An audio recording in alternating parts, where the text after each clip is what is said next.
This is the Royals POSTCAST, your instant game reaction for the Kansas City Royals. Part of the Locked On Podcast Network, your team every day.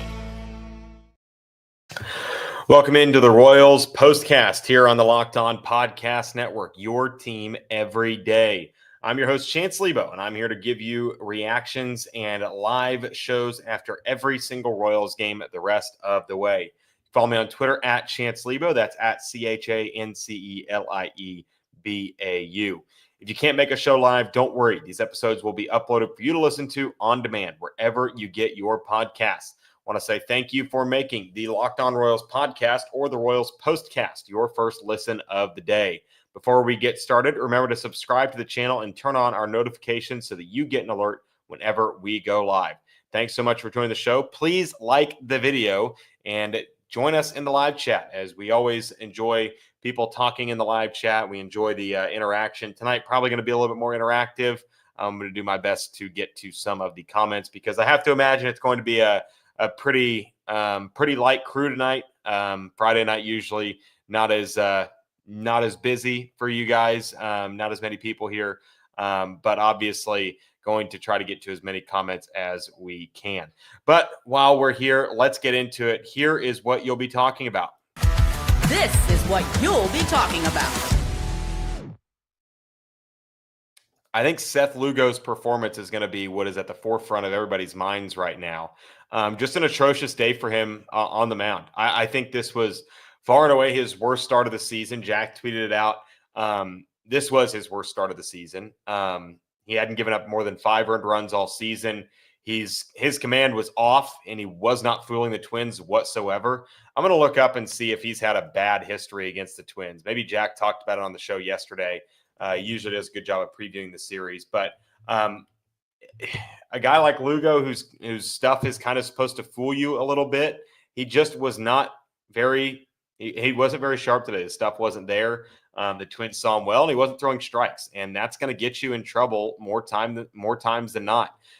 Looking at his Savant page, I'm pulling up his numbers against the Twins throughout his career. I mean, a 3.53 ERA against him in his career, so I guess that's not terrible. But he only got 2 whiffs all night tonight. 2 whiffs. That is really bad. And Seth Lugo is never going to mistake me for a pitcher that gets a ton of strikeouts. He's never going to be an overpowering pitcher. But if you are going to give up just 2 whiffs all night long, you can't give up 9 hard hit balls. The fastball was getting torched tonight. Every single fastball that was swung at was hit and put into play.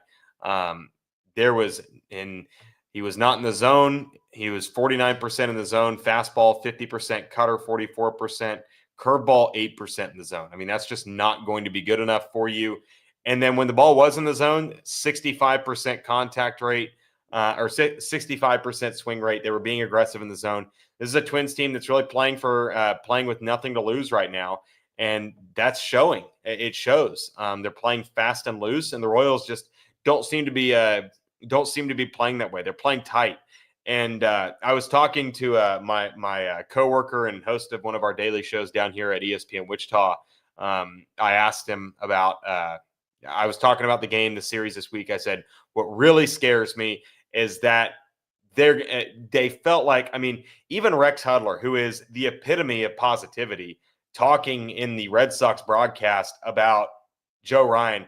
Boy, we never hit that guy. We never seem to pitch. We never seem to get him well. That it just felt like they had a loser's mentality entering this game, like they were going to lose this game regardless. And they got out to a hot start. I mean, we'll talk about that in a little bit, but it just felt like there was this negative connotation with this game as a whole, that they were going to lose it regardless. Seth Lugo wasn't sharp, but the offense never gave him a chance either. It puts a lot of pressure on a team that has been told that they have to get out of this gut they put themselves in. They have to get back to 500. They have to, at some point in this road trip, get to within striking distance in the wild card race, because at some point the Yankees are not going to play like one of the worst teams in baseball. At some point the Mariners or the Guardians or the Rangers are going to take off. The Royals are being gifted an opportunity by every team in the wild card race, putting them back in this. And it puts so much pressure on this team that, I mean, not good pressure. I mean, pressure for them to perform in these last two games. And I think they'll be favored in terms of the betting odds. But it's still a team that has not performed well with their back against the wall. Now, they've won 10 straight series closing games. That's hard to deny. But also, it's not a position you want to be in if you're a team that's vetting for a playoff spot. That this loss, in my opinion, was the worst loss of the season, except for the one loss I would put up there with this one is the White Sox loss. It was the Friday game where they boot about 8 balls. They play sloppy. They just have terrible ABs, and they lose to the White Sox in Jack Caglione's second series. This is the second worst loss of the season, in my opinion. They just weren't competitive all night from a pitching standpoint, from a hitting standpoint. They just weren't competitive. They didn't come into tonight with an approach ready to win a baseball game. And it's disappointing after a day off. And I get it. They're on the tail end of a 9-game road trip. They probably want to get back home. They probably are looking forward to it. But even then, you just cannot have a game like tonight where you lay a big egg. I mean, you have to be a little bit more competitive. The Twins are playing really good baseball right now. I'm not sure if you guys have noticed, but the Twins, especially offensively, they're hitting the brakes off the ball. I mean, they've done a great job. Credit to them and the organization for having some foresight to be able to do something like this. Now, the attendance is not going to be great because they do not like ownership and the cost cutting that they're doing. But even then, just tip your cap. I mean, they hit the ball really well tonight. They saw Lugo. For the life of them, they couldn't get Ryan Jeffers out. They could not get Royce Lewis out. The game ended, in my opinion, the game was lost when Bobby Witt Jr. throws to second in the first inning. Probably the stupidest decision of the baseball game. Doesn't charge the baseball. Instead, throws it to second where Luke Keyshaw, who's a pretty good runner, I've seen him plenty here at the Win Surge games, he's not able to get him at second base. And then, in my opinion, the game was lost. That was over. The game was over. Not a huge fan of this game tonight. A very, very bad outing for the Royals. And it started on the mound with the guy that they paid $40 million to come back for the next 2 seasons. So just a very lackluster and disappointing performance for what we expected to see from the Royals. But then again, they've done this before, and maybe they'll be able to, they put up some competitive at-bats against the Twins bullpen. But we'll talk about that when we come back. You're listening to the Royals Postcast. All right, we've all been there, logging on early and waiting forever for concert tickets to go on sale, only to lose your spot for a show you've been dying to see. Live music should be about making memories, not dealing with the stress of ticket shopping. That's where Gametime comes in. Gametime makes getting concert tickets faster and easier than ever. Prices actually drop as it gets closer to showtime, and you can save up to 60% off with their zone deals. Pick the best seats in the section for you. Take the guesswork out, you can save up to 6% off with their killer last-minute deals. And if you're tired of endless scrolling trying to find the best deal, Gametime's zone deals pick the best seats in your section for you. Take the guesswork out of buying concert and show tickets with Gametime. Download the Gametime app, create an account, and use code LOCKEDONMLB for $20 off your first purchase. Terms apply. Again, create an account, redeem code LOCKEDONMLB for $20 off. Download the Gametime app today. Last-minute tickets, lowest price, guaranteed. And this episode is also brought to you by PrizePicks, the daily fantasy platform that lets you turn your football predictions into real rewards. Preseason is already heating up, and college football isn't far behind. It's the perfect time to lock in your season-long more or less picks for the 2025 football season, all before week 1 kicks off. I am a Colts fan. Weird, I know. But seeing them last night in preseason, Anthony Richardson breaks his finger. Daniel Jones stinks. Give me less on Colts team passing touchdowns, Daniel Jones passing touchdowns, Anthony Richardson passing touchdowns. Give me less on all of that in this PrizePicks pick. Whether you've got your eye on a big-name quarterback or a breakout running back, PrizePicks makes it easy to get in the game. I've used PrizePicks for a few seasons now and love how simple it is. I can get a lineup in before my coffee finishes brewing. The flex play option is a total game changer, and even when one of your picks misses, you still doubled your money. Download the PrizePicks app today and use code LOCKEDONMLB to get $50 in lineups after your first $5 lineup. That's code LOCKEDONMLB to get $50 in lineups after your first $5 play. PrizePicks, run your game. All right, the offense tonight, Joe Ryan just dominates the Royals every time they play against him. You got a really bad game from Salvi. Adam Frazier provided you nada. Bottom of the lineup. I mean, heading into the final inning, I was going to talk about how poorly the bottom of the lineup played tonight. But John Rave, I'll tip my cap to him. John Rave's done an incredible job fighting for this team, fighting to stay on the roster. I mean, I know Jack. I was listening to Jack's Mailbag Friday episode, and he was talking about how when Cags comes back, that John Rave is probably the guy that gets sent down, or at least in Jack's opinion, it is. But John Rave's battling his tail off to stay on this roster. At this point, I don't know, man. I don't know if I would rather have Tyler Tolbert or if I'd rather have John Rave on the roster at this point. John Rave's fast. I mean, they're both fairly fast runners.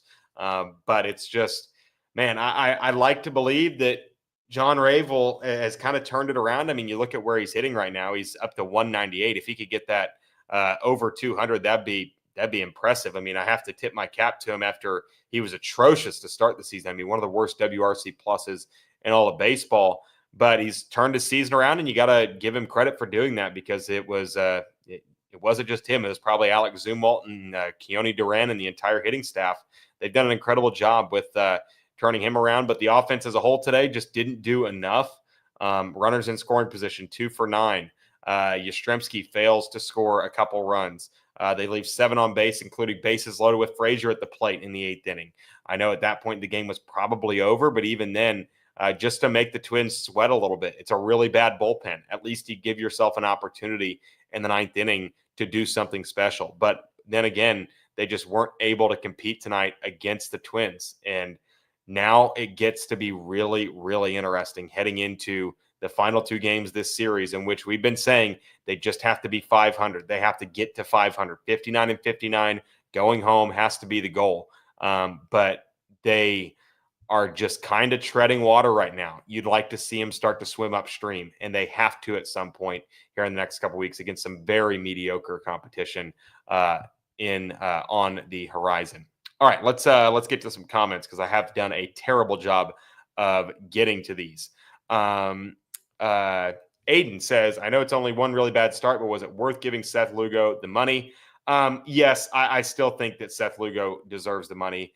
They didn't pay him to start 2 games against the Twins and the Blue Jays, but I'm more so on the positive side of some of this stuff. I like the Seth Lugo deal. I loved it when it happened. It's a discount for a guy that is going to give you 180 innings a season. It's expensive to get that. The A's just gave $20 million a year to Luis Severino last year for 3 years, and he's been terrible. I mean, the pitching market is absurd. Seth Lugo was these last 2 starts have not changed who I think Seth Lugo is as a pitcher. Now, the Twins saw him really well, and they have this season, but I'm not going to write off Seth Lugo going forward. Jamie says, do you think they'll bounce back pretty easily, or will this weigh down on them? Really bad all-around game. Man, it's up to the guys in that locker room. That's really what it comes down to. I think that they've got the veteran crew with guys like Frazier and Yastrzemski. Now, a month ago, this is probably a different story. But I think that they have the guys in the locker room, in the clubhouse, to be able to turn this thing around as fireworks are going off. I live right by the Wind Surge Stadium, the minor league team down here in Wichita, and they have fireworks every Friday. And I usually try and time it up where they don't go off right when I start my show. But here in the 11th hour, it seems like they are. Curtis, great question here. Has Lugo's spin rate been down of late? Taking a look here, I'm looking at Savant right now.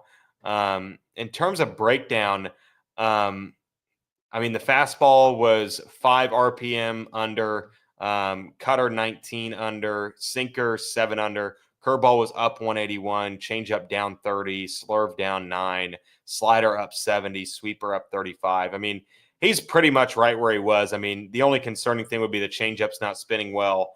But tonight it also wasn't a strike. If I'm not mistaken, the changeup was, or I guess it was a strike. It was in the zone 86% of the time. But in terms of the spin, it's pretty much what it has been all season, and nothing.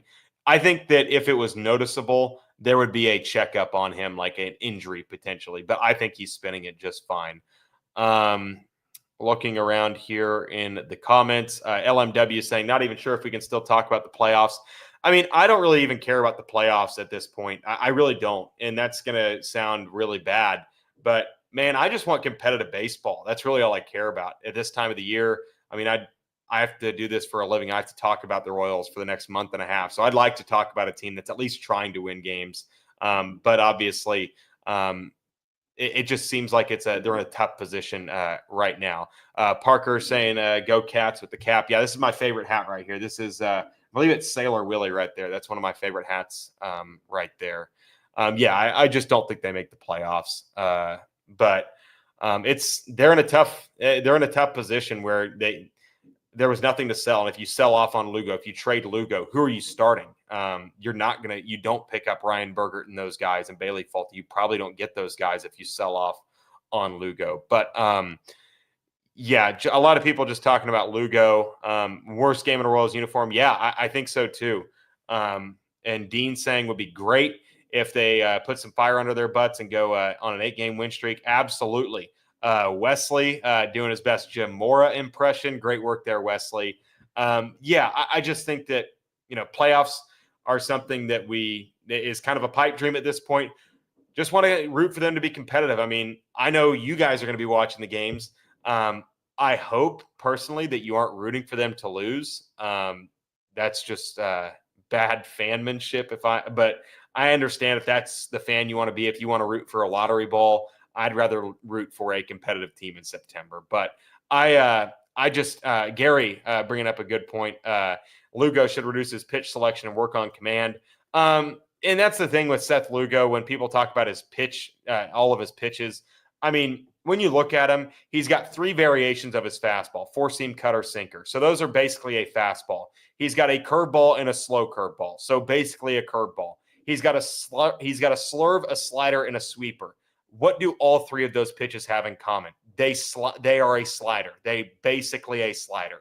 And then he's got a changeup. So I am someone who I'm like, does he technically have 10 pitches? Yes. But if you're a batter and you're up at the plate, you aren't having to sort through 10 pitches that he's going to throw you. It's either going to move away from you, in on you, it's going to be a fastball, or it's going to be a changeup. That's it. It's not like a super diverse pitch set. But I digress. It's whatever. But that will do it for tonight. I appreciate you guys for joining us here on a Friday night.